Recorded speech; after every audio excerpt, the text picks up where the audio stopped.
grim darkness of the far future, there are 1,000 ways reality can unravel, but none quite so spectacular as when a master of the warp decides to tear open the very fabric of existence. What you're about to witness is the catastrophic chain of events that unfolds when ambition, power, and madness converge in the hands of one who should never have been trusted with such forces. The mining world of Xerion Prime had always been unremarkable. A dusty sphere of iron and promethium extraction, home to 12 million souls who lived and died in service to the Emperor's endless war machine. Its governor, Malthius Vex, ruled from his crystalline palace with the typical blend of incompetence and cruelty that defined imperial administration. The workers descended into the mines each day. The PDF maintained their patrols, and the astropaths dutifully sent their weekly reports to the subsector capital. It was a world of routine brutality and grinding poverty, utterly indistinguishable from 10,000 others scattered across the galaxy. But beneath Xerion Prime's largest mining complex, in chambers carved from living rock and inscribed with symbols that hurt to look upon, something far more sinister had taken root. Sorcerer Malakar of the Thousand Suns had been planning this moment for 7 decades, ever since his exile from his legion for crimes too terrible to name even among the damned. His laboratory sprawled through abandoned mining tunnels, filled with blasphemous texts, ritual implements forged from the bones of saints, and captives whose screams had long since given way to mad laughter. The air in these depths reeked of ozone and sulfur, thick with psychic pressure that made unprotected humans weep blood within minutes. Servo skulls wreathed in warp flame drifted through the corridors, their eye sockets burning with eldritch fire as they monitored the complex rituals Malakar had spent decades perfecting. Banks of cogitators stolen from the Mechanicus hummed with corrupted data streams, their machine spirits long since possessed by minor demons who whispered equations that violated the laws of physics. Tonight was different. Tonight, the culmination of 70 years of preparation would finally bear fruit. Malakar stood at the center of his greatest ritual circle, a geometric nightmare of interconnected pentacles and demon-binding sigils that stretched across the entire chamber floor. 999 human sacrifices hung suspended in crystalline matrices around the chamber's perimeter, their life forces slowly being drained to fuel the working that would shake the very foundations of reality. The Sorcerer himself was a magnificent horror to behold. Once human, now something far more terrible. Centuries of warp exposure had transformed him into a towering figure of Baroque corruption. His power armor, originally the proud blue and gold of the Thousand Suns, had become a living thing of writhing metal and embedded demonic faces. Horns of blackened bone sprouted from his helm, and his eyes burned with the cold light of distant stars. In his hands he held the Crucible of Screaming Souls, an artifact so potent that its mere presence caused reality to blur at the edges. If you're ready to witness the unthinkable horrors that unfold when the barriers between dimensions collapse, subscribe now. The Emperor protects those who bear witness to these dark truths, and you'll need his protection for what comes next. As the chronometer struck the appointed hour, Malakar began to speak in the true speech of the warp, each syllable a knife thrust into the soul of existence itself.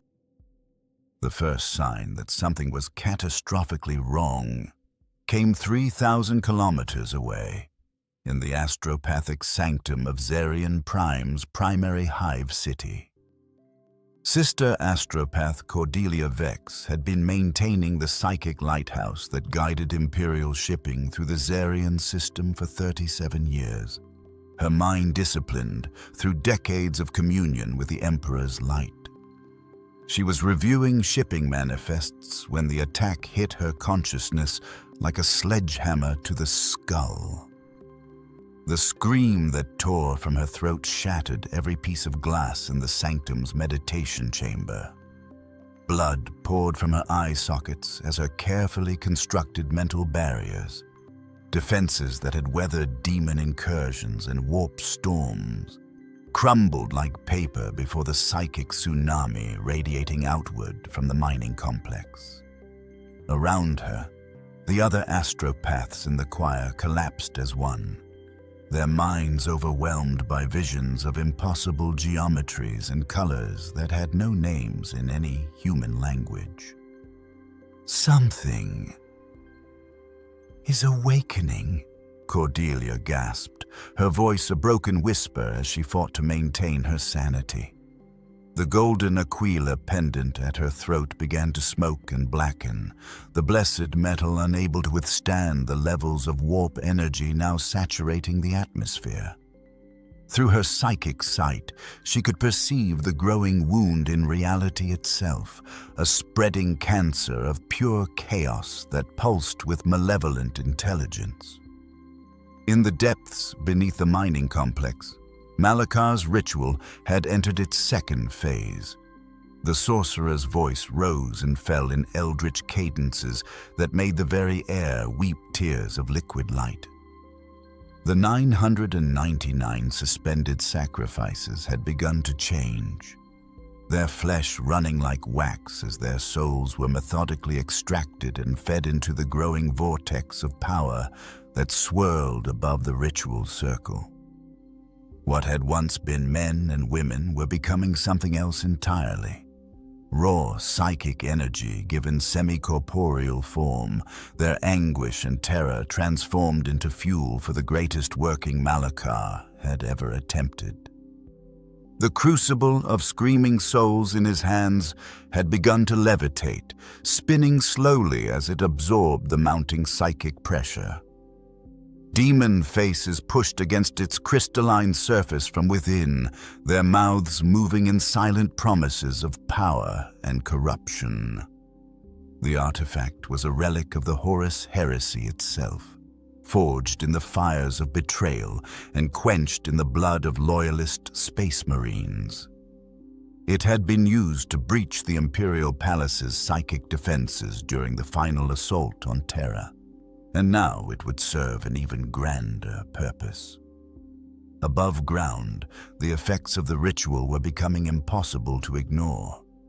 Mining equipment throughout the complex had begun to malfunction in impossible ways.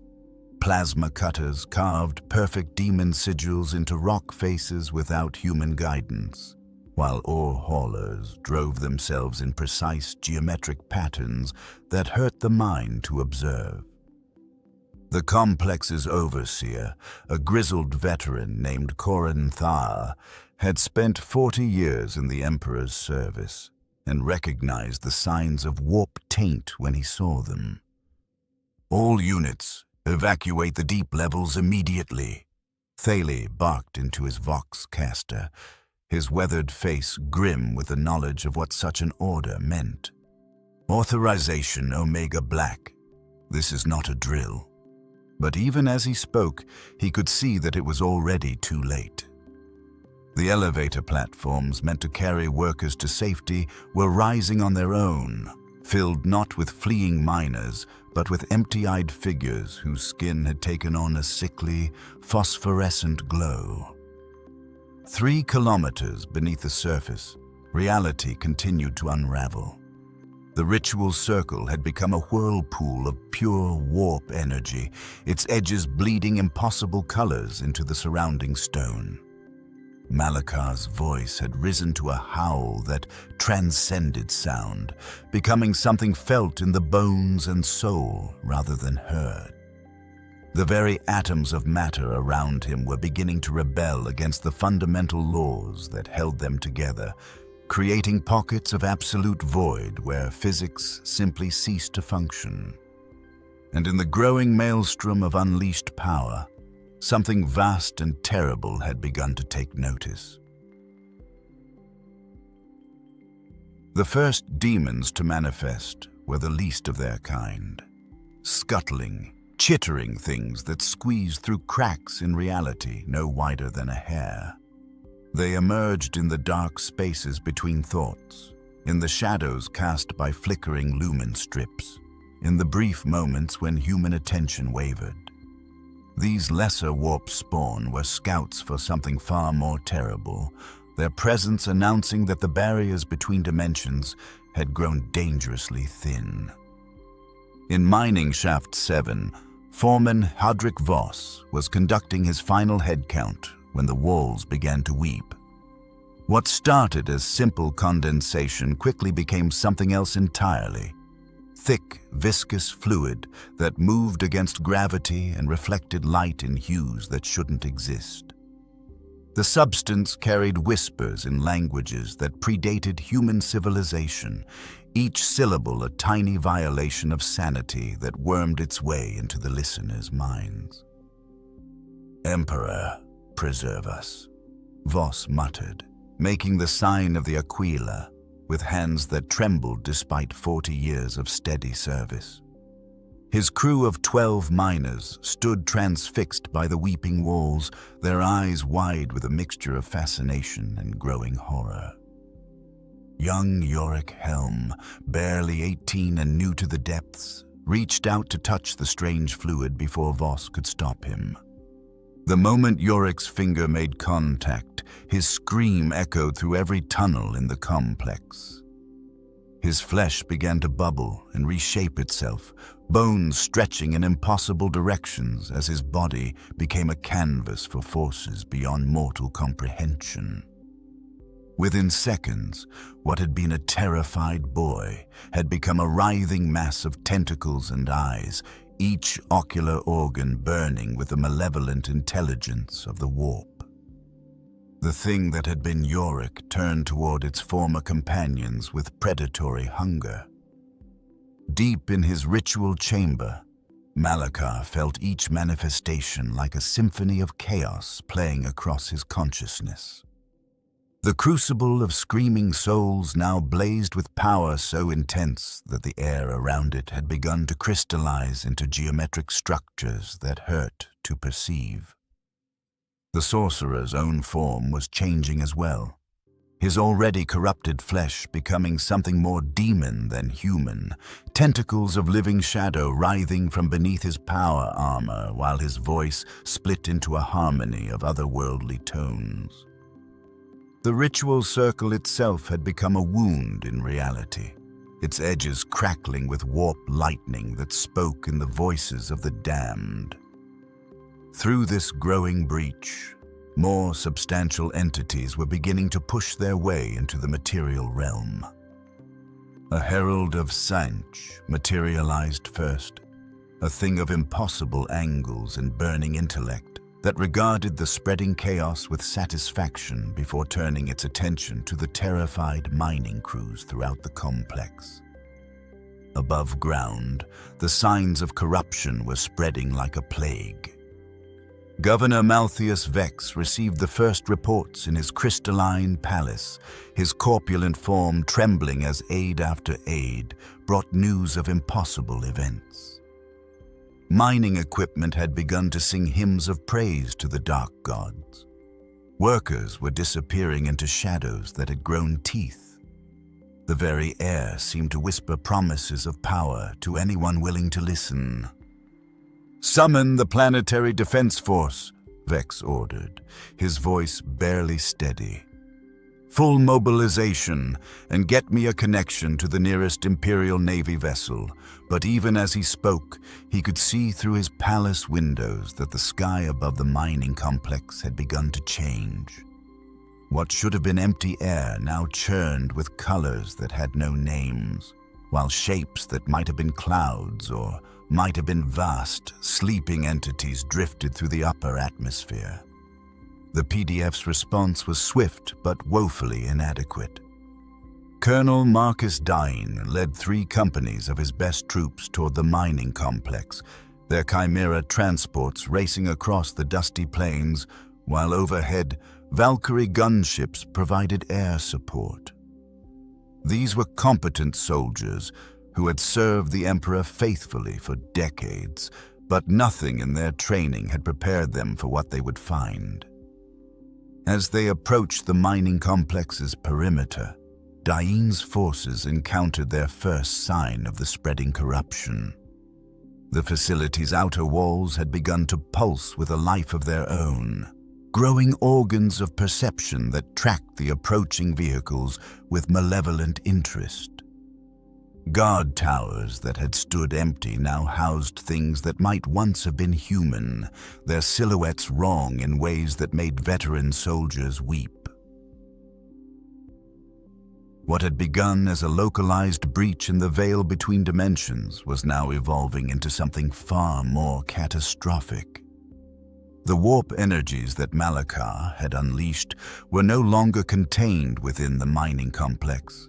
They were spreading outward in an ever-widening spiral of corruption that consumed reality itself. The very concept of physical law was beginning to break down as the materium bled through into the material realm. From orbit, the growing anomaly was visible as a vast whirlpool of impossible colors that spiraled outward from Zerion Prime's surface. Imperial Navy Captain Teres Valerius, commanding the light cruiser Emperor's Wrath on routine patrol, watched in growing horror as her ship's sensors registered readings that violated every principle of physics. The warp storm, for that was what the phenomenon had become, now stretched nearly 50 kilometers in diameter, its edges crackling with psychic lightning that could be seen with the naked eye. "Captain, we're receiving distress signals from the surface," reported Lieutenant Commander Hadris, his face pale as he studied the tactical display. "Multiple cities are reporting reality distortions. The astropathic choir on Zerion Prime has gone silent. Whatever's happening down there, it's getting worse by the hour." Valerius nodded grimly, her decades of void warfare experience telling her that they were witnessing something beyond conventional military response. At the storm's epicenter, Malakar's transformation was nearly complete. The Thousand Suns Sorcerer had become something more than mortal. His consciousness expanded to encompass the growing maelstrom of chaotic energy that surrounded him. Through the eyes of his demonic servants, he could observe the delicious pandemonium spreading across Zerion Prime's surface. Cities were transforming as their inhabitants' flesh became clay in the hands of malevolent entities. Mountains were reshaping themselves into vast ritual monuments that sang praises to the dark gods. The crucible of screaming souls had become the storm's beating heart, its crystalline structure now expanded into a towering spire of impossible geometry that pierced through multiple dimensions simultaneously. Through its faceted surface, Malakar could see into the deepest reaches of the warp, where greater demons of Ziench watched his work with approval. The Changer of Ways himself was taking notice, and with that attention came promises of power beyond imagination. Colonel Daein's PDF forces had managed to establish a perimeter 3 kilometers from the mining complex, but holding that line was becoming increasingly difficult. His soldiers faced an enemy that defied all tactical doctrine. Demons that phase-shifted through solid matter, possessed mining equipment that hunted human prey, and reality distortions that turned familiar terrain into labyrinthine nightmares. The colonel himself had to shoot 2 of his own men when they began speaking in tongues and trying to carve chaos symbols into their own flesh. "We need Space Marine support," Daein voxed to Governor Vex, his voice tight with barely controlled desperation. "This is beyond conventional forces. Whatever's in that complex, it's not just corrupted, it's actively rewriting the laws of physics." Even as he spoke, one of his chimera transports began to melt and reform into a living creature that turned on its former crew with predatory hunger. The warp storm's expansion was accelerating. Psychic shockwaves rippled outward at the speed of thought, each pulse carrying with it new forms of corruption and madness.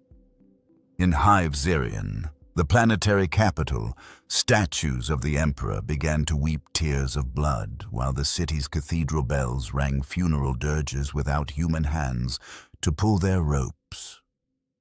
The population of 12 million was beginning to feel the storm's influence. Some fled in terror, others stood transfixed by visions of cosmic truth, and a growing number began to change in ways that would have been impossible mere hours before. Weather patterns across the planet were becoming unnatural. Storms formed in impossible spirals, raining colors instead of water. Aurora displays that should have been confined to the polar regions now danced across skies everywhere, their lights spelling out blasphemous equations in languages that hurt to read. The planet's magnetic field was fluctuating wildly, causing communication blackouts and navigation failures that left entire PDF regiments lost and vulnerable. In the depths of the warp, ancient powers that had slumbered for millennia began to stir. The storm that Malachar had created was no longer entirely under his control. It had become a beacon that called to entities whose very existence was antithetical to ordered reality. These beings pressed against the growing breach. Their alien intellects focused on a single goal, complete and total consumption of the material realm. The worst was yet to come. The Planetary Defense Force had been designed to repel Orc raiders and suppress worker uprisings, not to fight the fundamental forces of chaos itself. As the warp storm continued its inexorable expansion, Colonel Dain's 3,000 troops found themselves facing an enemy that rendered their training obsolete and their weapons largely ineffective. Last rifle volleys that should have dropped charging cultists passed harmlessly through demon-possessed miners who had become something between flesh and living shadow. Sergeant Major Helena Cross, a 30-year veteran whose steady nerve had never failed her, watched in mounting horror as her position was overrun by things that had once been the people she was sworn to protect. The mining complex's former workers shambled forward in waves, their bodies twisted into impossible configurations by the raw warp energy that saturated the air. Some walked on limbs that bent in too many directions. Others floated inches above the ground while their faces split open to reveal rows of crystalline teeth. "Fall back to defense line, Tertius," Cross bellowed, her voice carrying over the inhuman howling that emerged from every corrupted throat. Her squad of 12 soldiers, men and women she had trained personally, retreated in good order despite the nightmare pressing against their flanks. But even disciplined withdrawal became a horror when the very ground beneath their feet began to shift and change, forming grasping hands that tried to drag them down into depths that shouldn't exist. The PDF's heavy weapons proved equally useless against the growing tide of corruption. Autocannon shells that struck demon flesh simply passed through without effect, while missile strikes aimed at clusters of cultists resulted in explosions that burned with warp fire and birthed new horrors from the ashes. Captain Morris Vega's heavy weapons company had expended half their ammunition reserves without achieving a single confirmed kill, and his men were beginning to show signs of the psychological strain that preceded complete breakdown. Above the battlefield, Flight Lieutenant Sarah Crane piloted her Valkyrie gunship through skies that defied comprehension. The aircraft's machine spirit screamed warnings as it detected energy readings that violated every principle of aerodynamics, while her co-pilot, Warrant Officer Jenks, repeatedly crossed himself and muttered prayers to the Emperor. The landscape below them was no longer recognizable. Familiar mining structures had grown into towering spires of living metal, while the roads between them had become rivers of liquid light that flowed upward into the storm-racked sky. "Command, this is Skywatch 1, Crane reported, her voice steady despite the impossibility of what she was seeing. "The entire mining complex has become something else. Structures are moving on their own, and I'm reading massive biosignatures from things that shouldn't be alive. Request immediate evacuation authorization for all ground forces."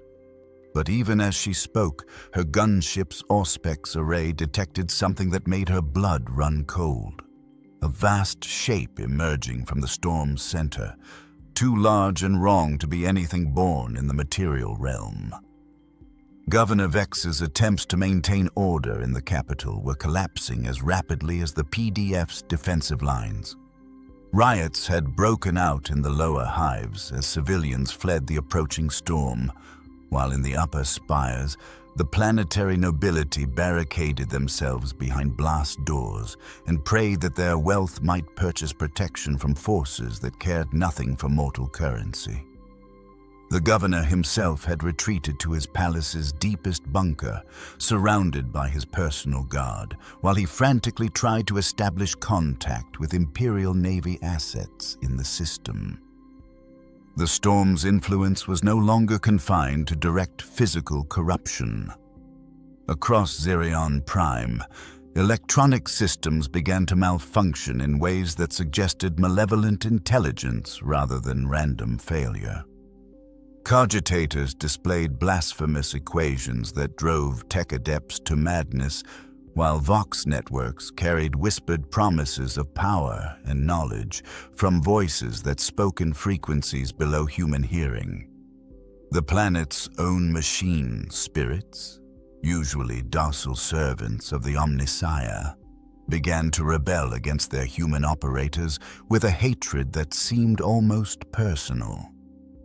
In Hive Xerion's primary astropathic relay, the surviving members of Sister Astropath Cordelia's choir made one final attempt to send a distress call beyond the system.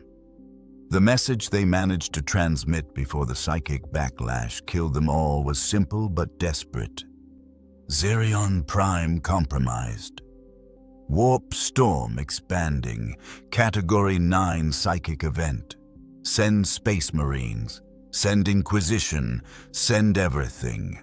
The signal raced through the warp at the speed of thought, but whether it would reach friendly forces in time remained to be seen.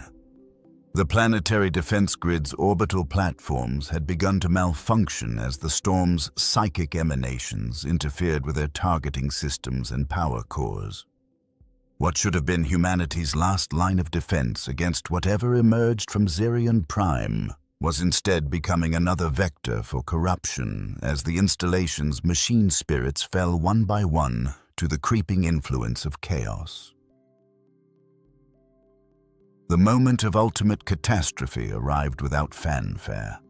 Reality simply tore apart like wet parchment, and the Materium came flooding through. What had been a growing storm of psychic energy suddenly became a permanent wound in the fabric of existence itself, a gateway through which the fundamental forces of chaos could pour unrestricted into the material realm. The breach was no longer expanding. It had stabilized into something far worse, a permanent portal between dimensions. Through this wound came the legions of the damned in their full, terrible glory. These were not the lesser demons that had preceded them, but beings of such concentrated malevolence that their mere presence caused reality to recoil. Horrors of Tzeentch manifested first, writhing masses of multicolored flame and impossible geometry that spoke truths so terrible they drove mortals to madness with a single word. Behind them came flamers whose warp fire burned souls rather than flesh, and screamers that sliced through dimensions as easily as a blade cuts air. The largest of these entities was a Lord of Change, whose wingspan stretched across the mining complex's entire surface area. Its form shifted constantly, now appearing as a gigantic eagle wreathed in rainbow fire, now as a towering humanoid whose skin was covered in ever-changing runic script, now as something so alien that human perception simply refused to process its true shape.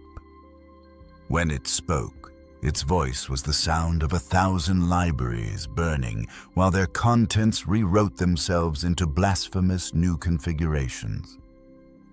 "I am Kairos Vexthalan, Herald of Possibility," the greater demon announced, its words rippling through reality and causing flowers of crystalline metal to bloom from every surface they touched. "Through the wisdom of the Changer of Ways, this world shall become a gateway to transformation beyond mortal comprehension. Where its feet touched the ground, the very soil began to change, taking on properties that belonged to neither matter nor energy, but something between the two. Colonel Dain's remaining forces, barely 800 soldiers of the original 3,000, had fallen back to their final defensive position on a ridge overlooking the transformed mining complex. From this vantage point, they could see the full scope of the catastrophe that had befallen their world. The breach in reality stretched nearly 20 kilometers in diameter now, its edges crackling with warp lightning that spoke in the voices of the eternally damned. Through the portal, they could see glimpses of the realm of chaos itself, impossible cities that built themselves from crystallized mathematics, forests of silver trees whose leaves were fragments of shattered minds, oceans of liquid thought that sang lullabies to the insane. "Sir, we're receiving reports from across the planet," reported Communications Officer Yates, her voice hollow with despair. "Hive Zerion is experiencing mass manifestations. The capital's cathedral has become something else. Civilian casualties are approaching 7 million and rising." She paused, listening to her headset with growing horror. "Sir, the dead aren't staying dead. They're getting back up, but they're changed." The colonel nodded grimly, his weathered face set in lines of grim determination. He had served the Emperor for 37 years, through orc incursions and chaos cult uprisings, but nothing had prepared him for this. His men were brave, disciplined soldiers, but they were facing entities that existed outside the normal parameters of warfare. Their Lass rifles might as well have been sticks and stones for all the good they did against beings of pure warp energy. Captain Valerius, still orbiting in the Emperor's wrath, watched through her ship's sensors as the demon legion spread across Zerion Prime's surface like a plague. Her vessel's weapons could glass the planet's surface, but such extreme measures would only be authorized by direct order from Segmentum Command, an order that might take weeks to arrive. In the meantime, she could only observe and prepare detailed reports for the Inquisition forces that would undoubtedly follow. "Captain, we're detecting massive psychic resonance from the breach," reported her navigator, a pale woman whose third eye wept tears of silver. "Whatever's happening down there is affecting the local warp currents. If this continues to expand, it could disrupt travel throughout the entire subsector." The implications were staggering. A permanent warp storm of this magnitude could isolate dozens of Imperial worlds, leaving them vulnerable to Xenos predation and chaos corruption. In the depths of what had once been the mining complex, Sorcerer Malakar basked in his triumph. The ritual had succeeded beyond his wildest dreams, transforming him from a mere exile into the architect of a permanent gateway between realms. The crucible of screaming souls had become the focal point for energies that spanned multiple dimensions. its crystalline structure now serving as an anchor that prevented the breach from closing. Through it, he could commune directly with the changer of ways, receiving visions of futures where chaos reigned supreme across the galaxy. But even as Malakar reveled in his success, he began to realize that the forces he had unleashed were no longer entirely under his control. The greater demon Kairos. Vexthalan regarded him with eyes that burned with ancient intelligence, and in that gaze was something that might have been amusement. The Sorcerer was no longer the master of this ritual. He had become merely another pawn in a game played by entities whose purposes transcended mortal understanding. The corruption spreading outward from the breach was not merely physical. It was a fundamental rewriting of existence itself that transformed everything it touched into something antithetical to human understanding.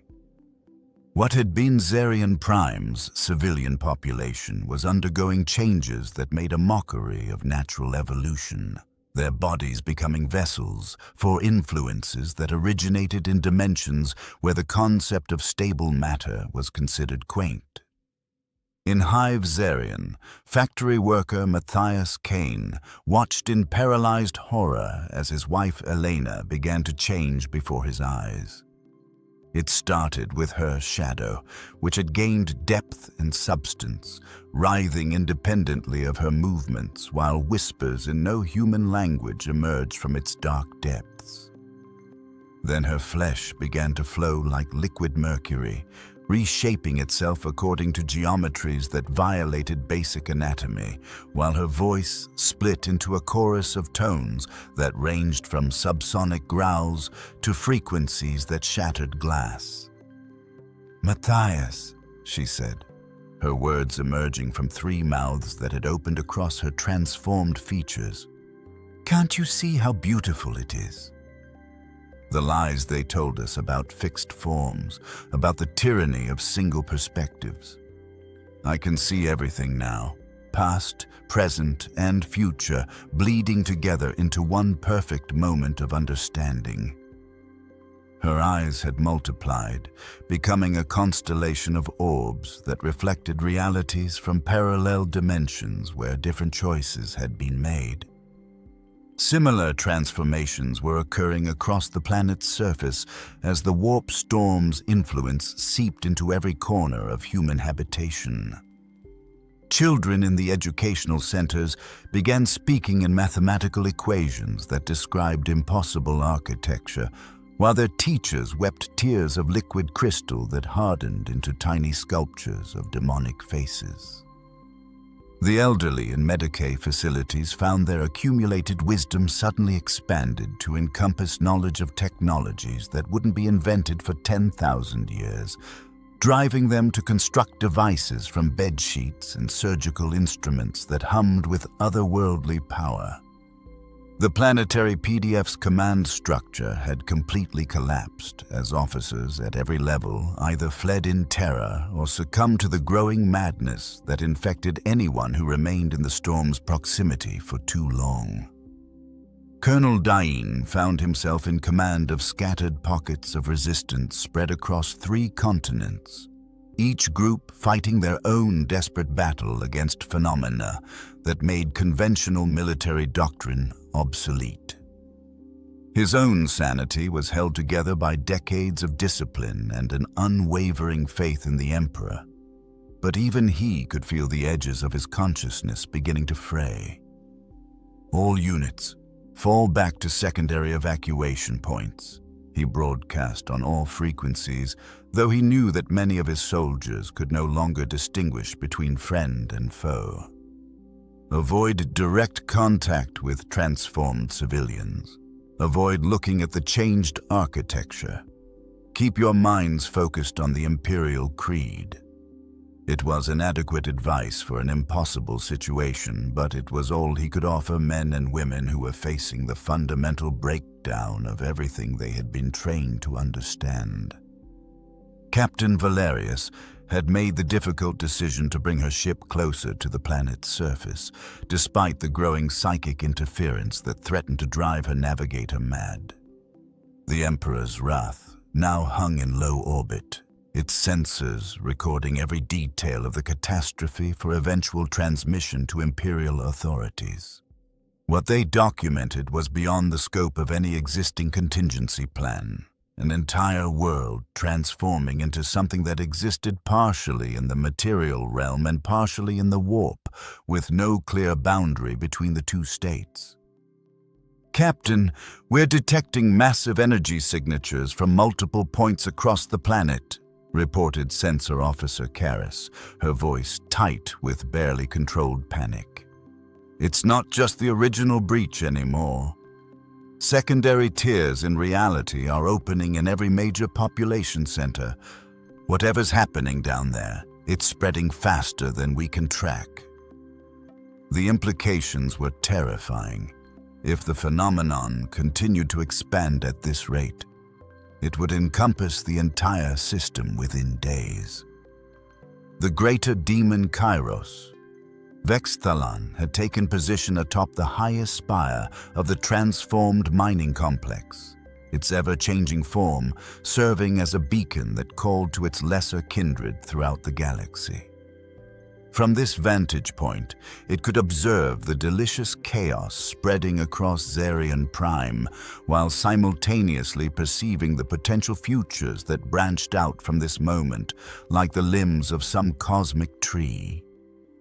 In most of those futures, the corruption would continue to spread until it consumed not just this world, but dozens of others in the surrounding systems. But in a few of those possible timelines, something else was approaching. Something that made even a greater demon of Zinch pause with what might have been concern. The psychic scream that Zarion Prime's astropaths had managed to transmit before their deaths had indeed reached Imperial forces, and the response was already in motion. Through the warp came ships bearing warriors whose purpose was the destruction of exactly this sort of abomination, their approach masked by psychic dampening fields and blessed armor that had been forged specifically to resist the influences of chaos. The storm had drawn the attention of the Adeptus Astartes. The drop pods fell like falling stars through Zarian Prime's tortured atmosphere, their ceramite hulls blazing with the fury of controlled descent while their machine spirits chanted litanies of hatred against the forces of chaos. Each pod contained 10 of the Emperor's finest warriors, space marines of the Crimson Fists chapter, veterans of 100 campaigns against the enemies of mankind. Their arrival was announced by sonic booms that shattered the crystalline growths spreading across the planet's surface and caused the lesser demons to retreat momentarily into the shadows between dimensions. Brother Captain Alessio Cortez emerged from the lead pod with bolt pistol drawn and chainsword screaming, his ancient power armor bearing the scars of centuries of warfare against the enemies of the Imperium. Behind him came his command squad, warriors whose names were legend among the defenders of humanity. Sergeant Huron Grimm, whose boarding actions had saved a dozen Imperial vessels from chaos corruption. Apothecary Marcus Veles, whose healing arts had restored brothers thought lost forever. And Chaplain Mordecai Toth, whose faith burned so brightly that demons recoiled from his very presence. Brothers, we stand upon ground that has been defiled by the touch of the ruinous powers, Cortez announced, his vox-amplified voice carrying across the transformed landscape. Our duty is clear. Cleanse this taint with bolter and blade, and ensure that no trace of corruption survives to spread beyond this world. For the Emperor and Rogal Dorn. The battle cry was taken up by the 100 crimson fists who had made planetfall, their voices rising above the demon song that emanated from the breach itself. The landscape they found themselves in bore no resemblance to the industrial mining world described in the original distress transmission.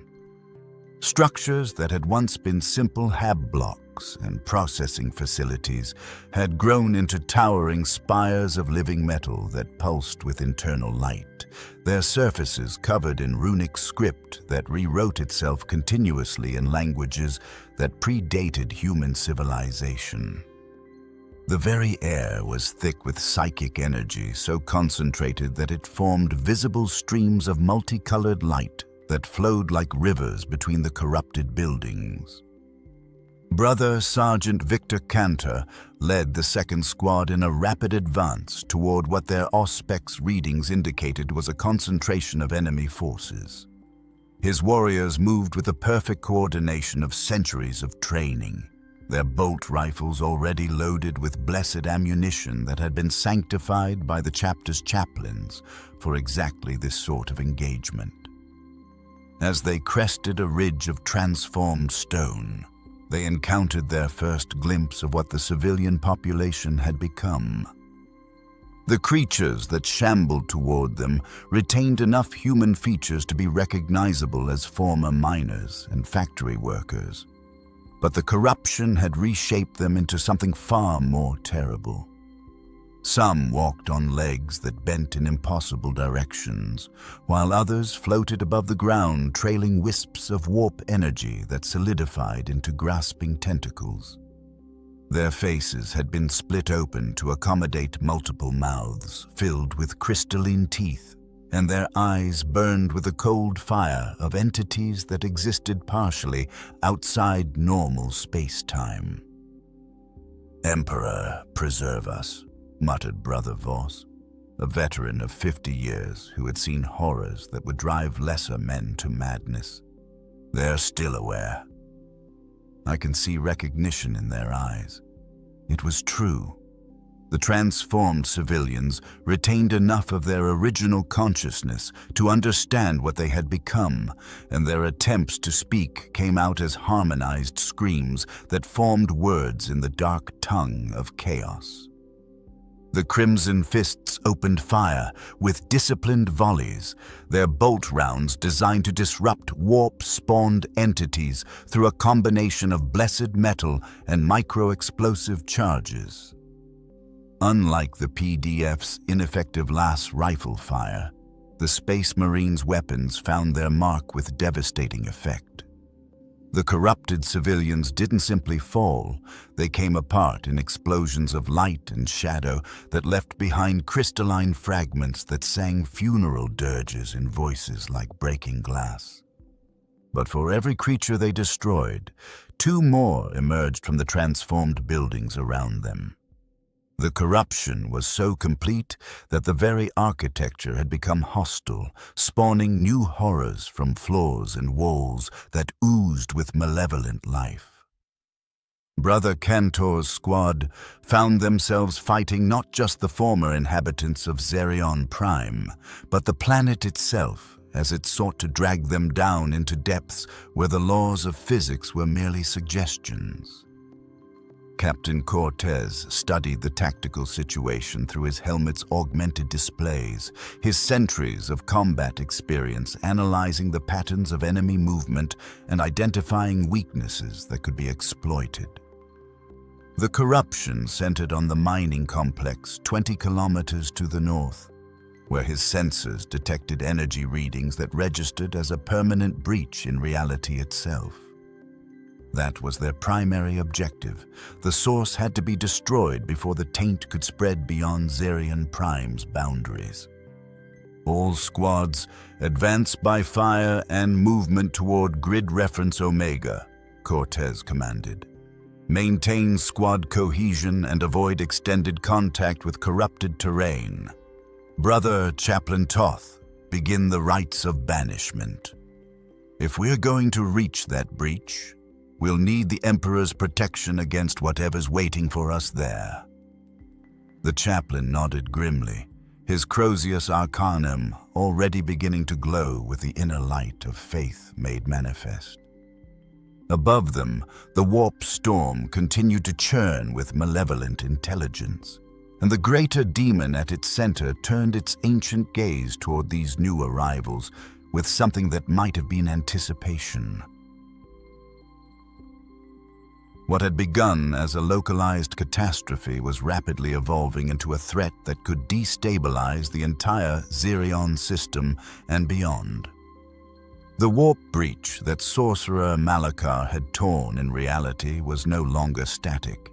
It was growing, feeding on the psychic energy of every soul consumed by the corruption and using that power to extend its reach toward neighboring star systems. Astropathic monitoring stations throughout the subsector were detecting massive disturbances in local warp currents that threatened to disrupt Imperial shipping lanes for decades to come. On the bridge of the Emperor's Wrath, Captain Valerius studied tactical displays that showed the storm's expansion with growing alarm. What had been a planetary crisis 12 hours earlier was now registering on sensors as a phenomenon visible from 3 systems away, a writhing mass of psychic energy that was beginning to affect the very fabric of space-time in the region. Her navigator, Sister Quintessa, had collapsed twice in the past hour as the growing chaos interfered with her ability to perceive the Emperor's light through the warp.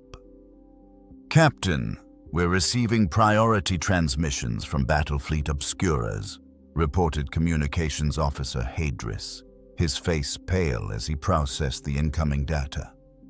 "Admiral Thorne is dispatching a full battle group to quarantine the system. ETA is 48 hours, but they're requesting immediate tactical assessment of whether the phenomenon can be contained." Valerius nodded grimly, knowing that quarantine in Imperial Navy terms often meant exterminatus, the complete destruction of any world that posed a threat to the wider Imperium. The expanding warp storm's effects were becoming visible even to unaugmented human observation. Xerion Prime's 3 moons had begun to change, their surfaces developing crystalline growths that reflected light in impossible spectrums, while their orbital patterns shifted according to mathematics that violated basic astrophysics. The system's asteroid belt was experiencing similar transformations, with chunks of lifeless rock suddenly developing characteristics that suggested organic intelligence. On the planet's surface, Captain Cortez and his Crimson Fists were fighting a running battle against an enemy that seemed to anticipate their every tactical decision. The corrupted civilians had organized themselves into hunting packs that demonstrated coordination beyond anything mere humans should possess, while the transformed architecture actively worked to channel the Space Marines into killing zones where the warp energy was most concentrated. It was as if the planet itself had developed a malevolent consciousness dedicated to their destruction. "Brother Captain, we're losing cohesion," reported Sergeant Cantor over the Vox, his voice tight with strain. "The enemy seems to know our movements before we make them." Third Squad walked into an ambush that was prepared before they even chose their route. This was the insidious nature of fighting servants of Tzeentch. Their supernatural foresight made conventional military tactics nearly useless against them. Chaplain Toth had been conducting continuous rites of banishment since planetfall, his voice raised in the sacred litanies that had been used against demonic incursions for 10,000 years. His Crozius Arcanum blazed with holy light that caused the lesser warp spawn to retreat, but even his formidable faith was being tested by the sheer magnitude of corruption they faced. "Brothers, the taint runs deeper than mere possession," he warned. "This entire world has become a conduit for forces from the deepest reaches of the Materium." The advance toward the mining complex had become a nightmare of constant warfare against enemies that defied conventional understanding. Buildings that appeared solid proved to be semi-corporeal illusions that collapsed when approached, while structures that looked ethereal turned out to be harder than adamantium when used as cover. The very ground beneath their feet shifted between different states of matter without warning, and more than one battle brother had to be pulled from patches of soil that had suddenly become quicksand made of crystallized thoughts. Brother Voss of 2nd Squad was the first casualty, his power armor's machine spirit overwhelmed by a concentrated blast of pure warp energy that transformed his sacred ceramite into something that actively fought against his attempts to move. The corruption spread from the impact point like a living infection, and only the quick action of Apothecary Velez prevented the taint from consuming the veteran entirely. Even so, Voss would bear the scars of that encounter for the rest of his extended life, his armor forever marked by symbols that seemed to move when observed directly. As they drew closer to the source of the corruption, the Space Marines began to encounter more substantial opposition. Horrors of Tzeentch materialized without warning, their impossible forms shifting between dimensions, while they spoke truths so terrible that even the superhuman minds of the Astartes recoiled from full comprehension. These were beings of pure thought, given malevolent form, creatures that existed in multiple realities simultaneously and could strike from angles that had no names in any human language. "Contact front!" shouted Brother Sergeant Draco as his squad engaged a pack of screamers that had emerged from what appeared to be empty air. The demon creatures moved like living blades, their crystalline forms slicing through dimensions as they sought to reach the Space Marines' vital organs through spatial shortcuts that bypassed armor entirely. Only the blessed nature of their war gear and the protective wards woven into their power armor prevented immediate casualties. The greater demon Kairos Vexthalin watched their approach from its perch atop the transformed mining complex, its ancient intelligence calculating probabilities and potential outcomes with supernatural precision.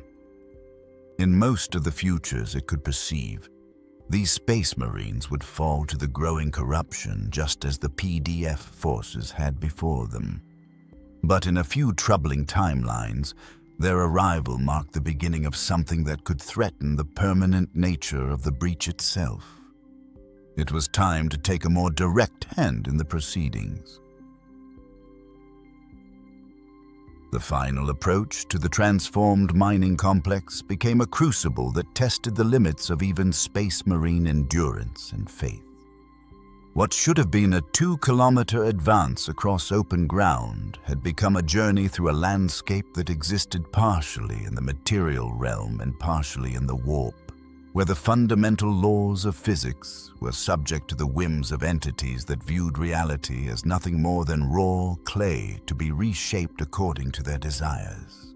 Brother, Captain Cortez led his remaining 87 warriors through terrain that defied every principle of military strategy he had learned in 2 centuries of warfare. The ground beneath their feet shifted between states of matter without warning, solid stone that suddenly became liquid fire, then crystallized air that shattered like glass under the weight of power armor. Navigation became impossible when north and south began to change meaning based on the observer's emotional state, while the sky above them showed 3 different suns burning in colors that had no names in any human language. "Maintain battle line formation and trust in your equipment," Cortez commanded over the Vox, his voice cutting through the psychic static that threatened to overwhelm their communications. "Your power armor's machine spirit knows the Emperor's will even when your eyes cannot trust what they see." It was sound advice born from experience, The blessed technology of the Adeptus Astartes had been forged specifically to function in environments where chaos held sway, and their machine spirits had been consecrated with rituals that made them resistant to warp influence. Sergeant Huron Grimm's tactical squad encountered the first of the mining complex's transformed defensive systems as they approached the outer perimeter. What had once been simple automated gun turrets had become something far more sinister. Living weapons that tracked targets with eyes made of crystallized hatred while their barrels wept tears of molten metal. When they fired, their ammunition consisted not of solid rounds, but concentrated manifestations of despair and rage that sought to corrupt the souls of their targets rather than merely destroy their bodies. "Incoming ordnance!" Grimm shouted, diving for cover behind a wall that had been a simple concrete barrier hours earlier, but was now constructed from petrified screams. The despair rounds struck with impacts that registered on multiple dimensional levels simultaneously, their explosions creating craters in both the physical landscape and the fabric of local space-time. Brother Martinez, a veteran of the Bardab War, took a direct hit that left his armor intact but filled his mind with visions of every failure and loss he had ever experienced, magnified 1,000-fold. Chaplain Toth moved among the warriors like a beacon of faith made manifest, his presence strengthening their resolve against the constant psychic assault that threatened to erode their sanity. His Crozius Arcanum had become a conduit for the Emperor's will, its sacred energies creating a bubble of stability in the chaos that surrounded them. "Remember, brothers," he intoned, his voice carrying across the battlefield with supernatural clarity. "We are his instruments of vengeance. No corruption of the warp can stand against faith properly applied." The mining complex itself had become a monument to impossibility, structures that existed in more dimensions than human perception could process, connected by bridges that spanned gaps in reality itself.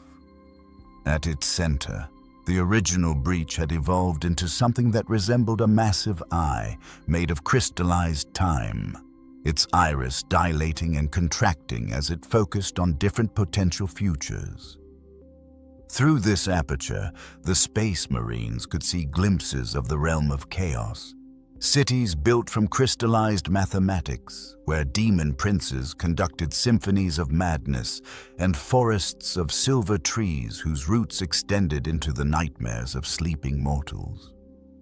Brother Sergeant Victor Cantor led the assault on the complex's main entrance, his squad moving with the deadly precision that was the hallmark of their chapter. But the doorway they approached was no longer a simple portal. It had become a mouth filled with teeth made of sharpened bone and crystallized screams, its throat extending down into depths that seemed to have no bottom. As they drew closer, the entrance began to speak in voices that came from everywhere and nowhere at once. "Welcome, servants of the Corpse Emperor," the doorway said, its words forming from the sound of metal grinding against stone. "Your arrival was foreseen in the 99th iteration of possibility. Enter and learn the futility of resistance against the inevitable tide of change." The psychological warfare was as much a weapon as any demon blade, an attempt to break their resolve before the physical battle even began. Inside the complex, Sorcerer Malakar felt the approach of the Space Marines like hammer blows against his consciousness. These were no mere PDF troopers to be swept aside by superior force.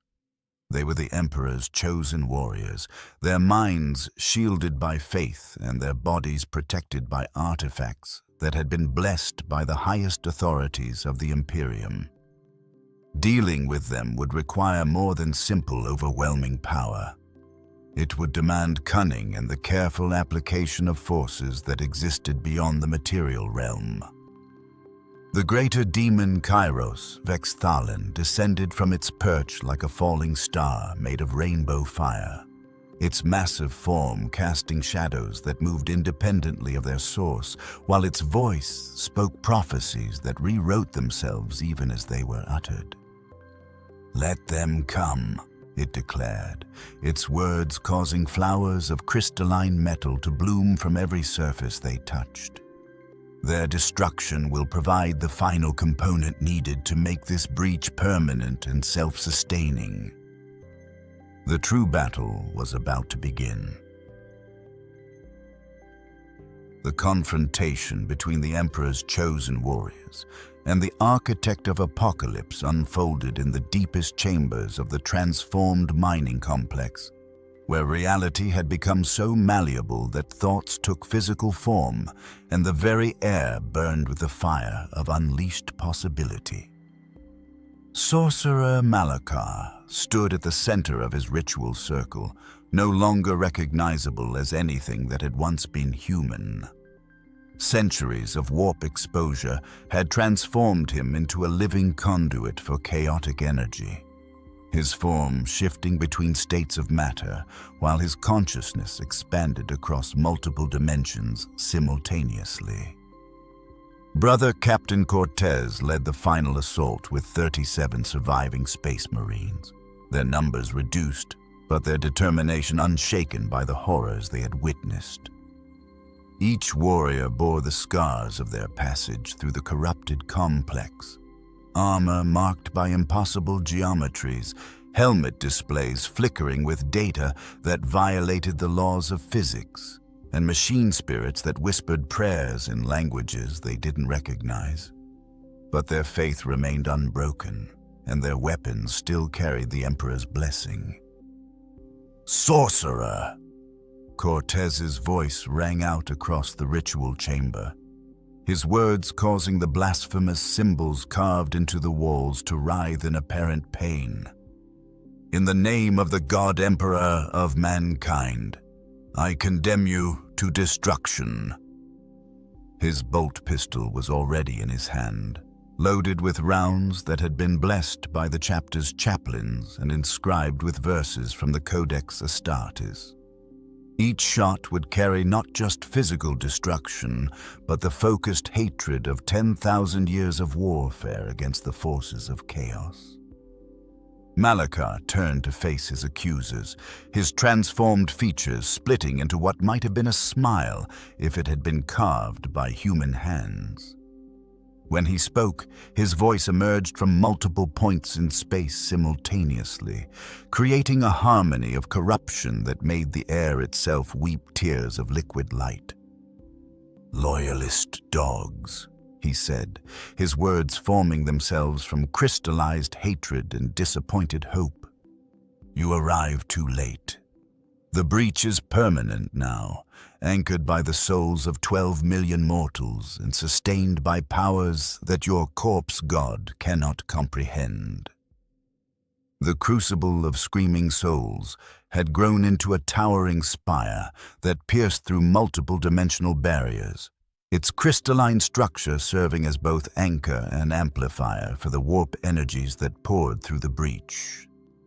Around its base, the remains of the 999 original sacrifices had become something else entirely, semi-corporeal entities that existed as pure psychic energy given malevolent form. They moved like living shadows with too many eyes, each one carrying the accumulated anguish of their transformation. Chaplain Toth stepped forward, his Crozius Arcanum blazing with holy light that caused the demon shadows to retreat in apparent pain.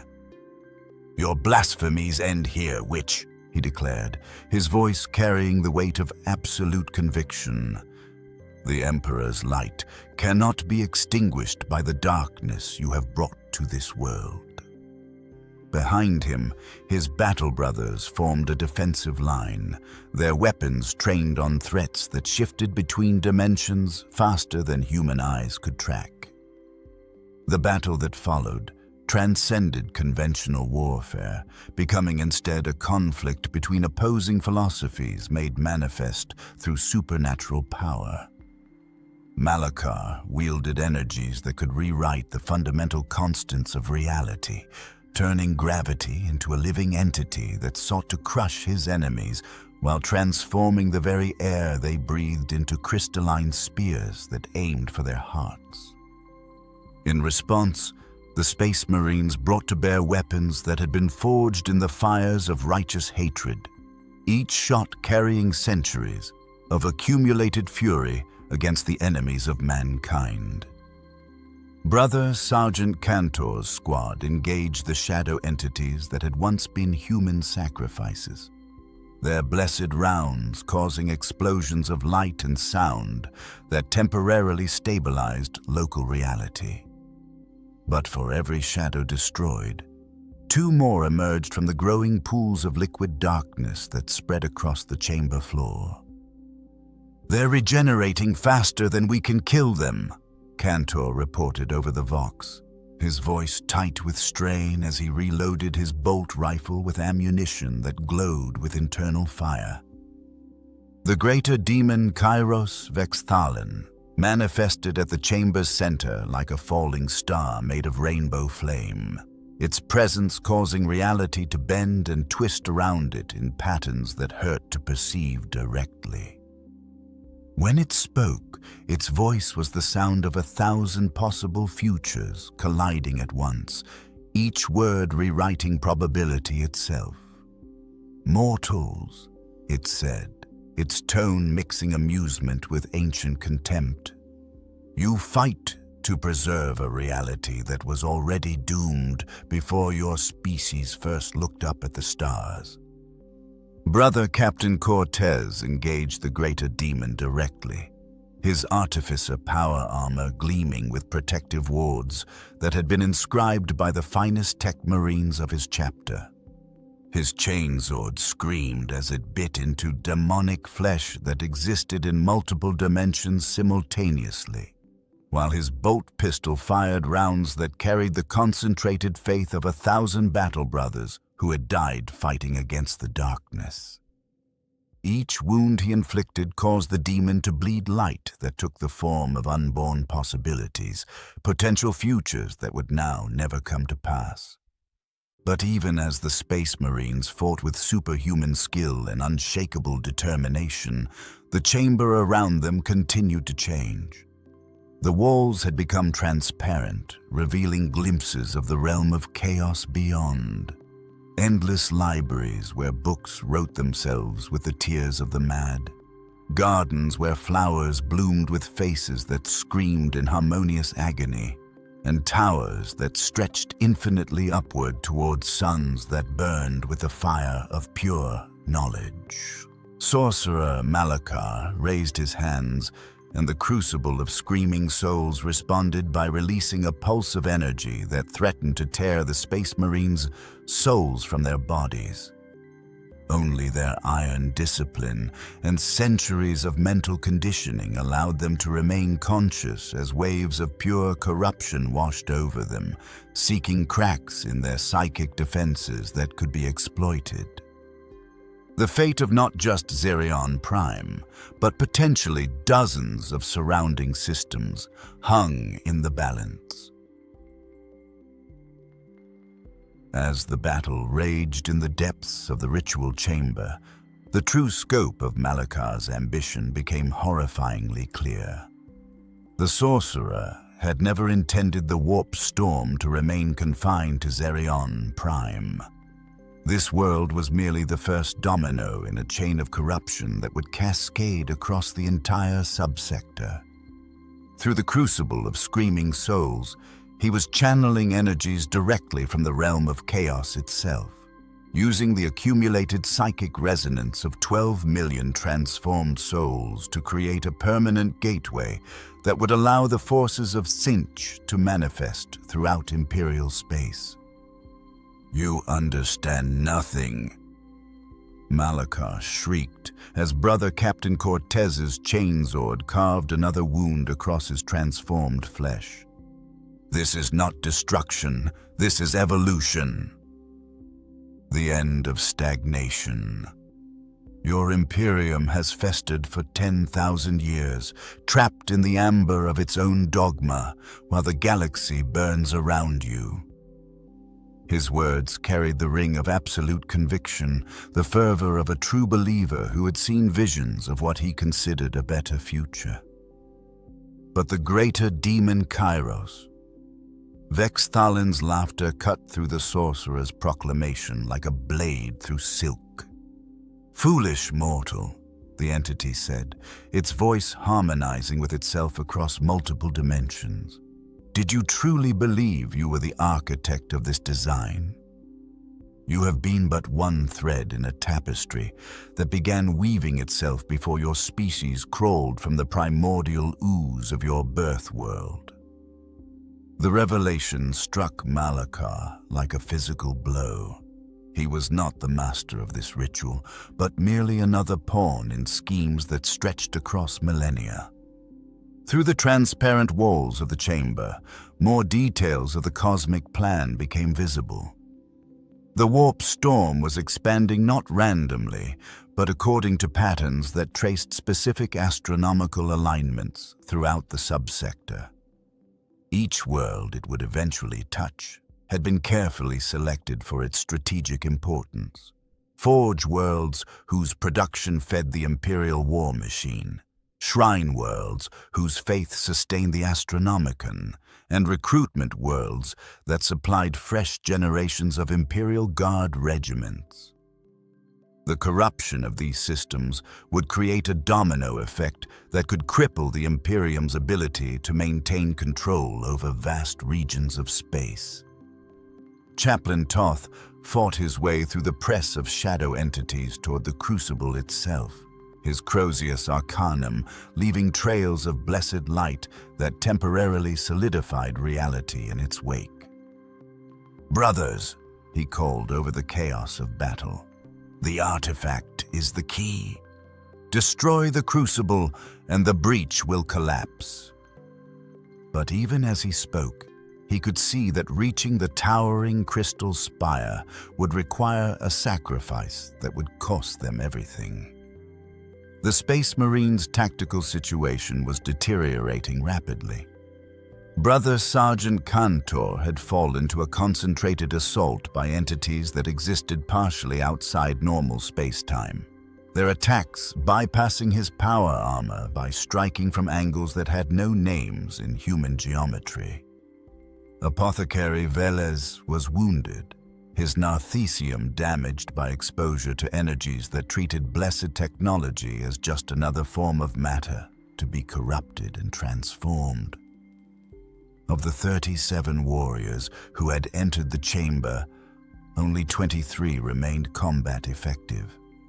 But the Emperor's Chosen had faced impossible odds before and emerged victorious through faith, determination, and tactical flexibility that could adapt to any situation.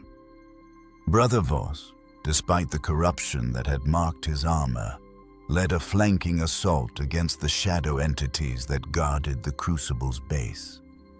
His squad moved with the precision of a surgical instrument, each warrior covering his battle brothers while they advanced through terrain that shifted between solid matter and crystallized thought. Sorcerer Malakar, realizing that his grand design was threatened by the Space Marines' relentless advance, began to draw power directly from the breach itself. His form expanded beyond the confines of three-dimensional space, becoming something that existed simultaneously in the material realm and the warp. When he gestured, entire sections of the chamber rearranged themselves according to geometries that had been forbidden since the dark age of technology. Walls became floors, ceilings became doorways, and the concept of up became a matter of personal perspective rather than physical law. "You cannot stop what has already been set in motion," Malakar roared, his voice now emerging from every surface in the chamber simultaneously. Even if you destroy this vessel, the corruption has already spread beyond your ability to contain. 47 worlds will fall to chaos within the year, and their combined psychic resonance will tear open a permanent wound in reality that will span 3 sectors. Brother Captain Cortez pressed his assault with the methodical determination that had made him a legend among his chapter. Each step forward was purchased with blood and faith, but he continued to advance toward his ultimate objective. His artificer armor was scarred by weapons that existed in multiple dimensions, and his helmet's vox grills sparked from exposure to energies that violated the fundamental laws of electromagnetic radiation. But his bolt pistol never wavered, and his chainsword continued to sing its hymn of destruction. The greater demon turned its attention fully toward the Space Marine captain, recognizing in him the greatest threat to its cosmic designs. "You fight for a corpse god who has not spoken in 10 millennia. Kairos Vexthalan said, its words dripping with ancient contempt.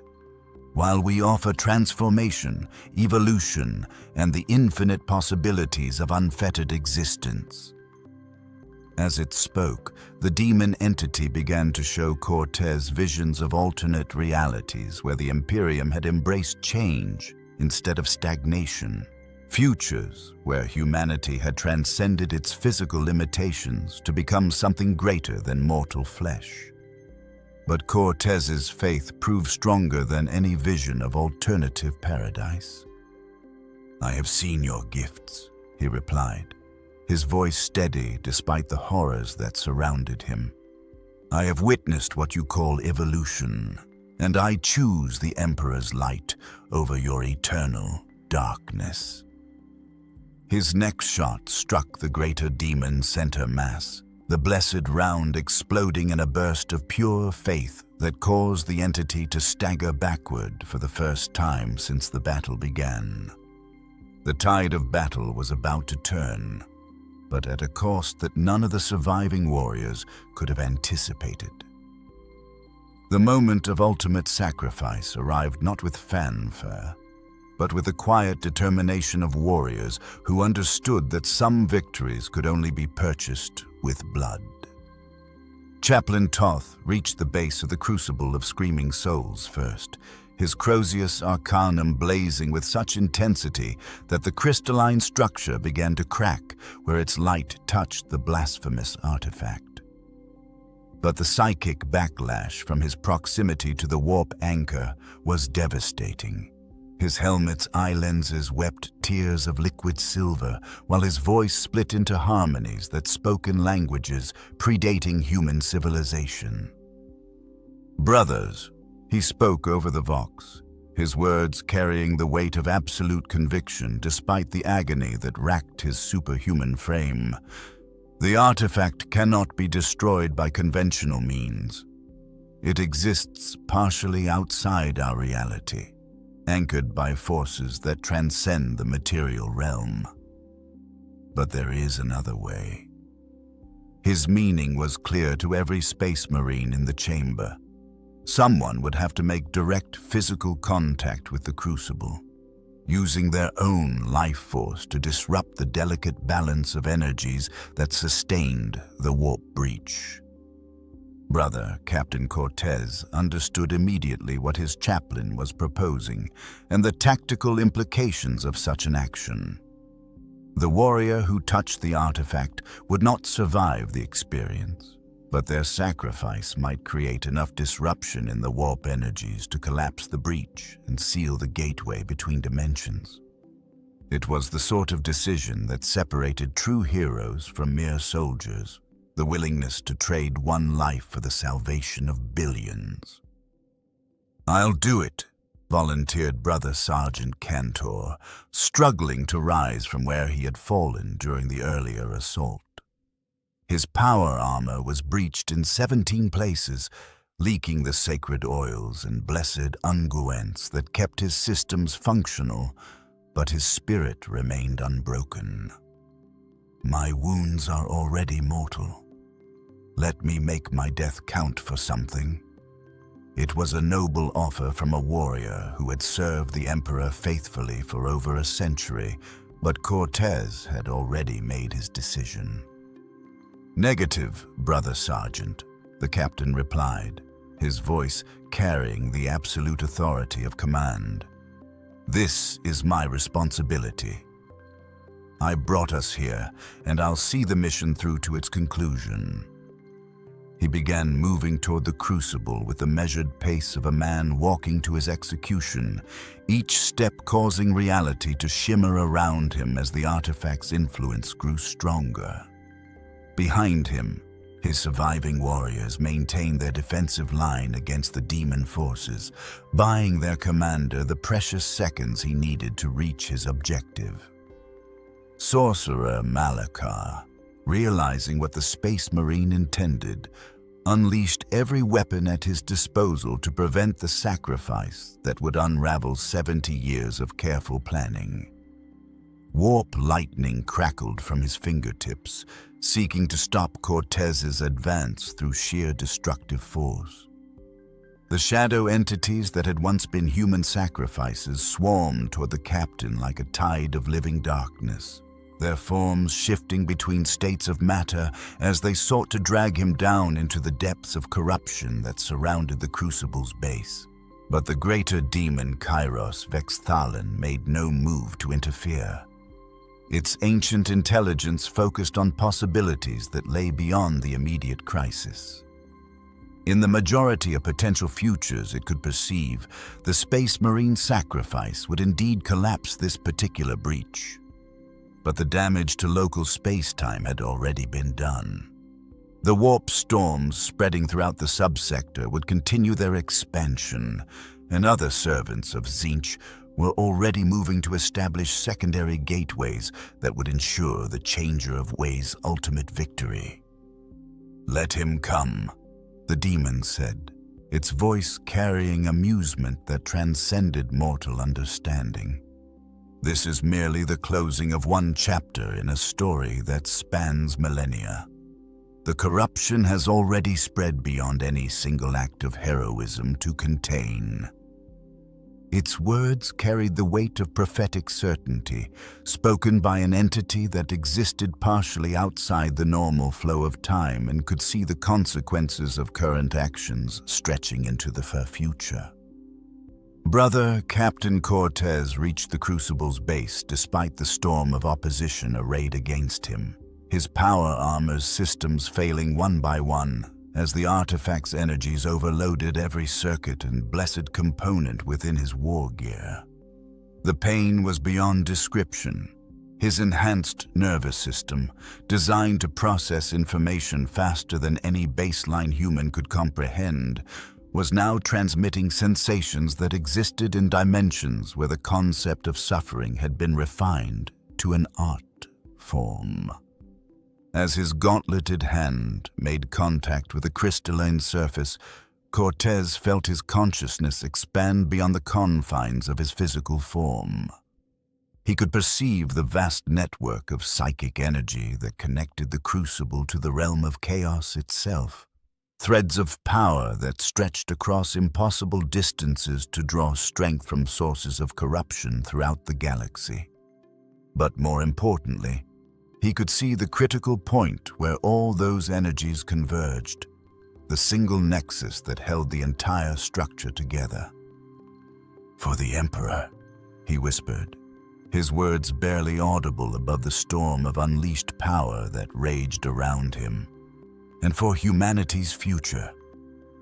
With his last conscious act, he drove his chainsword deep into the Crucible's heart, its blessed adamantium teeth finally finding purchase in the artifact's crystalline structure. The weapon's machine spirit sang a hymn of pure hatred as it carved through materials that existed in multiple dimensions simultaneously. The explosion that followed was felt across 3-star systems.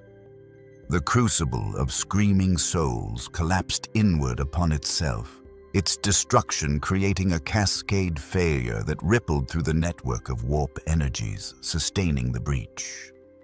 Reality reasserted itself with violent intensity, sealing dimensional rifts that had allowed demon kind to pour into the material realm, while simultaneously purging the corruption that had transformed an entire world. But the cost of victory was measured not just in the life of a hero, but in the knowledge that this had been merely one battle in a war that would continue as long as humanity reached for the stars. Sorcerer. Malakar's death scream echoed across 17 dimensions as his transformed body was caught in the collapse of the very forces he had sought to master. 70 years of accumulated power and knowledge were torn from his consciousness in an instant, leaving behind only the desiccated corpse of what had once been a space marine of the Thousand Suns. His final expression was one of absolute shock, the realization that forces he believed himself to command had been using him as nothing more than an expendable tool in schemes that stretched far beyond his comprehension.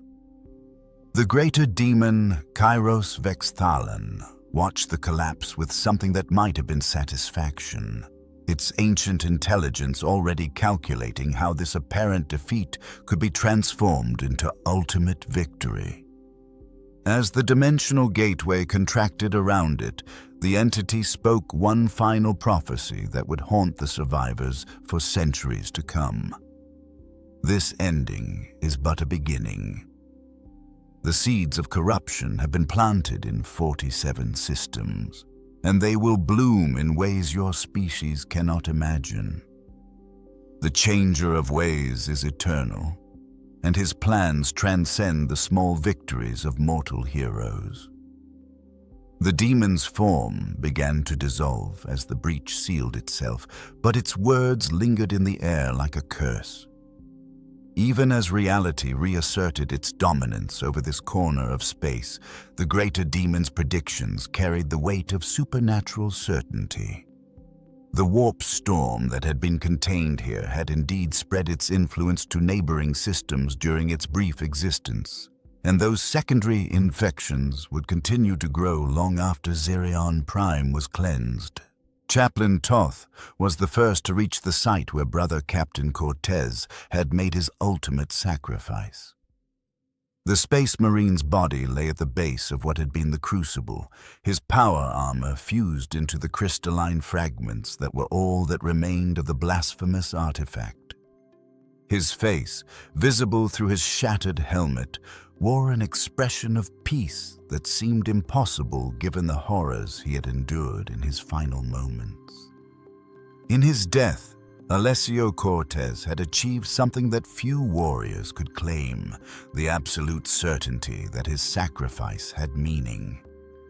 The surviving Crimson Fists, barely 18 warriors from the original 100 who had made Planetfall, gathered around their fallen captain in silent tribute.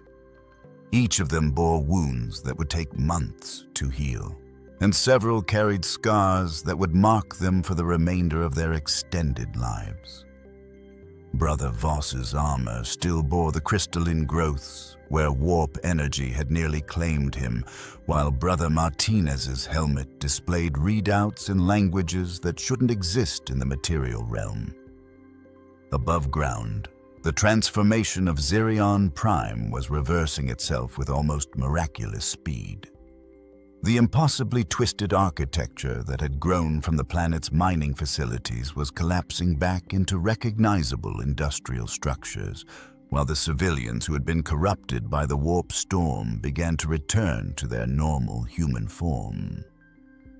But the process was not without casualties. Many of those who had been too deeply changed by the chaotic energies simply ceased to exist as reality reasserted its grip on their transformed flesh. In the planetary capital, Governor Malthius Vex emerged from his bunker to find a world that bore little resemblance to the nightmare it had become during the height of the crisis. The streets were littered with crystalline fragments that had once been demonic manifestations, while the sky above showed its natural color for the first time in days. But the population count told a grimmer story. Of Zerion Prime's 12 million inhabitants, fewer than 3 million had survived the transformation and subsequent cleansing. Captain Valerius, still orbiting in the Emperor's wrath, watched through her sensors as the warp storm collapsed in on itself with spectacular violence. The energy readings that had threatened to overwhelm her ship's instruments finally began to normalize, while the psychic interference that had plagued communications throughout the crisis faded to manageable levels. Her navigator, Sister Quintessa, reported that the local warp currents were stabilizing, though they would likely bear the scars of this incident for decades to come. "Signal Battlefleet Obscuras," Valerius ordered, her voice heavy with the weight of all she had witnessed. "Crisis contained.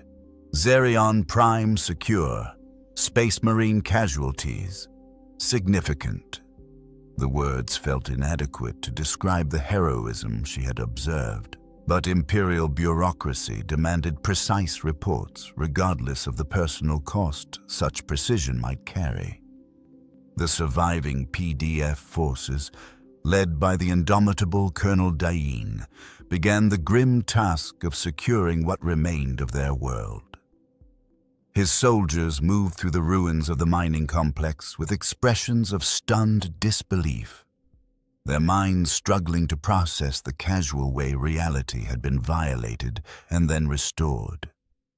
The colonel himself stood at the edge of what had been the dimensional breach, now nothing more than a crater filled with fused glass that reflected light in patterns that suggested hidden depths.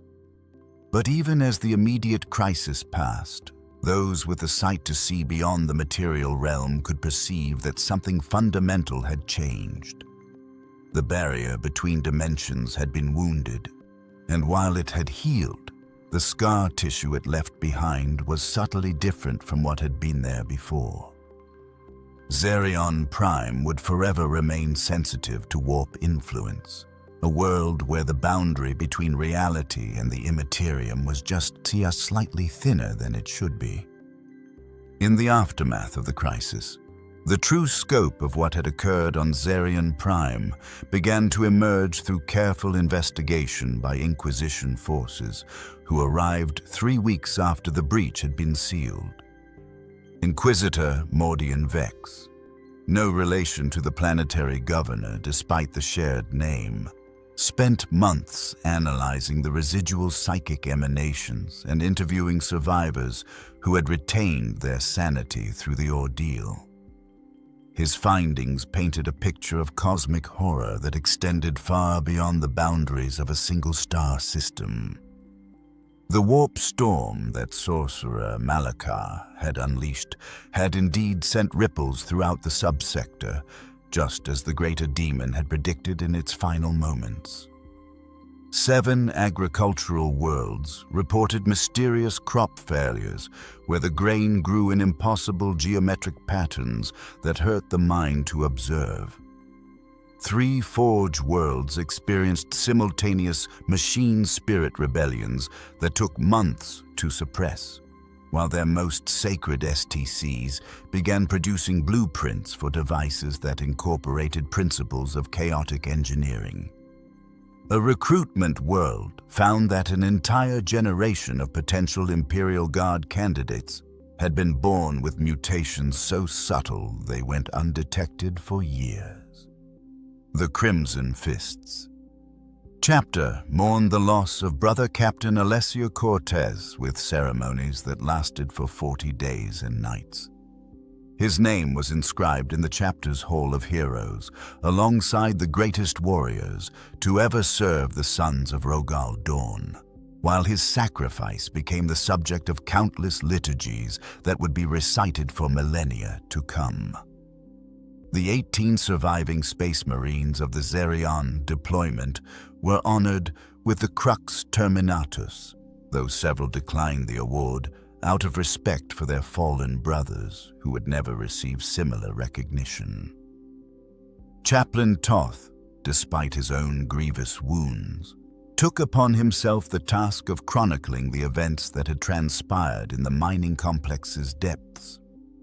His account, later incorporated into the chapter's sacred texts, emphasized not just the heroism of the space marines who had given their lives, but the insidious nature of the corruption they had faced. The enemy does not always announce itself with fanfare, an obvious threat, he wrote. Sometimes it comes wearing the face of progress, promising evolution and transformation while concealing the ultimate price of such gifts. Colonel Dain received promotion to Planetary Defense Commander, his steady leadership during the crisis having impressed Imperial authorities despite the PDF's inability to contain the initial outbreak. His first act in the new position was to establish monitoring stations throughout the system, equipped with the most sensitive psychic detection equipment the Adeptus Mechanicus could provide. The colonel understood that Zerion Prime would forever remain vulnerable to similar attacks, and preparation was their only defense against future incursions. The reconstruction of Zerion Prime proceeded slowly, hampered by the lingering effects of the warp storm's influence on local space-time. Buildings had to be reconstructed according to blessed architectural principles that incorporated protective wards against chaotic influence, while the planet's mining operations were relocated to sites that showed no residual psychic contamination. The cost was enormous, but the alternative, abandoning a world that contributed significantly to the sector's industrial output, was deemed unacceptable by Imperial administrators.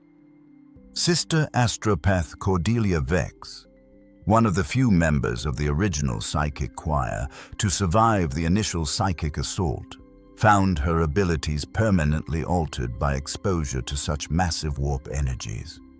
She could no longer communicate across interstellar distances without experiencing visions of alternate realities where different choices had led to different outcomes. Her reports to the Adeptus Astra Telepathica spoke of temporal echoes that suggested the dimensional breach had created lasting instabilities in the fabric of local space-time. The mining complex itself was declared Perditus Sanctus, a site too dangerous for normal human habitation but too strategically important to abandon entirely. The Adeptus Mechanicus established a research station there, staffed by tech priests whose extensive cybernetic augmentations provided some protection against residual psychic influences. Their ongoing studies revealed that the area retained properties that existed at the intersection of multiple dimensions, making it invaluable for research into warp-related phenomena. Captain Valerius submitted her final report to Battlefleet Obscuras 6 months after the crisis, but her words could never fully capture the scope of what she had witnessed from orbit. The sight of an entire world transforming into something beyond human comprehension, followed by its miraculous restoration through the sacrifice of heroes, had changed her fundamental understanding of humanity's place in the galaxy. "We stand always on the edge of annihilation," she wrote, "preserved only by the courage of those willing to pay the ultimate price for our survival." The greater demon's prediction proved accurate in ways that took years to fully understand.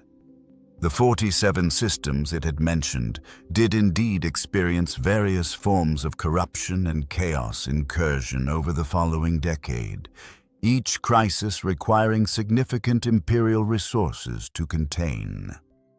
Some were minor, a few corrupted officials here, a small chaos cult there.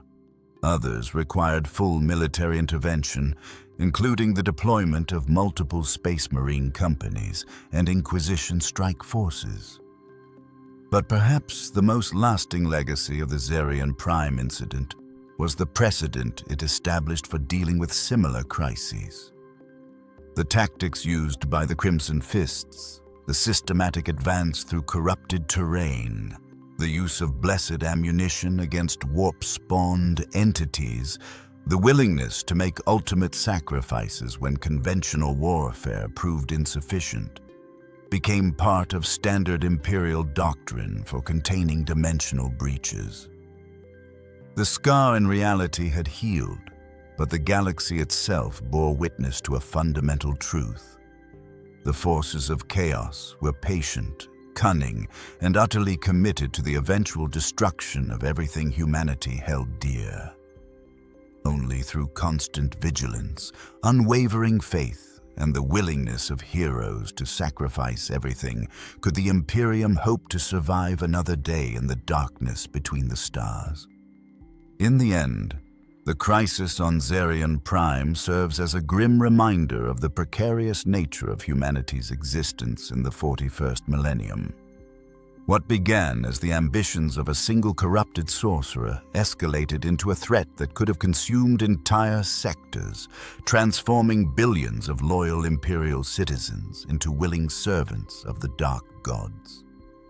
The speed with which reality itself can be subverted, the ease with which the barriers between dimensions can be breached, and the catastrophic consequences of such violations demonstrate why the Imperium maintains such rigid vigilance against the influences of chaos. The sacrifice of Brother Captain Alessio Cortez and his battle brothers represents the finest traditions of the Adeptus Astartes. Warriors who understand that some victories can only be achieved through the willing surrender of one's own life. Their deaths were not meaningless gestures, but calculated decisions made by heroes who recognized that the preservation of humanity's future was worth any personal cost. In choosing death over corruption, they embodied the very essence of what it means to serve the Emperor's will. Yet even in victory, the shadow of future threats looms large. The greater demon's final prophecy was not mere boasting, but a statement of cosmic reality. The forces of chaos are patient, calculating, and utterly committed to the eventual destruction of ordered existence.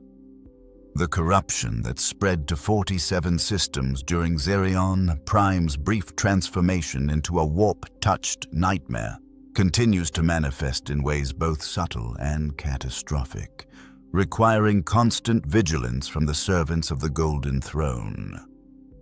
The survivors of Xerion Prime carry with them scars that will never fully heal, memories of a reality where the fundamental laws of physics became suggestions, where loved ones were transformed into things that defied description, where the very ground beneath their feet rebelled against the concept of stable matter. But they also carry something else. The knowledge that even in the darkest hour, when all hope seems lost and the forces of annihilation appear unstoppable, the courage of a few can still make the difference between salvation and damnation. The restored world continues its work of feeding the imperial war machine, its citizens laboring under skies that sometimes show colors that have no names, and mining ore from depths that occasionally echo with sounds that predate human civilization. They know that their world will forever remain a target for the forces of chaos, a place where the boundary between reality and nightmare is thinner than it should be. But they also know that heroes walked among them, that the Emperor's chosen warriors gave their lives to preserve not just Xerion Prime, but the very concept of an ordered universe. In the grim darkness of the far future, where there is only war, such knowledge must be enough. For in a galaxy where demons press against the barriers of reality and ancient evils stir in the spaces between stars, the memory of heroism becomes a beacon that guides humanity through the endless night. The Emperor protects, but his protection comes through the hands and hearts of those willing to stand against the darkness, no matter the cost. The warp storm has passed, but its echoes will resonate through the centuries. And somewhere in the vast expanse of the Materium, entities of malevolent intelligence continue their eternal watch, waiting for the next opportunity to tear open the veil between worlds and unleash chaos upon the realm of mortal flesh. The Emperor protects. More stories await.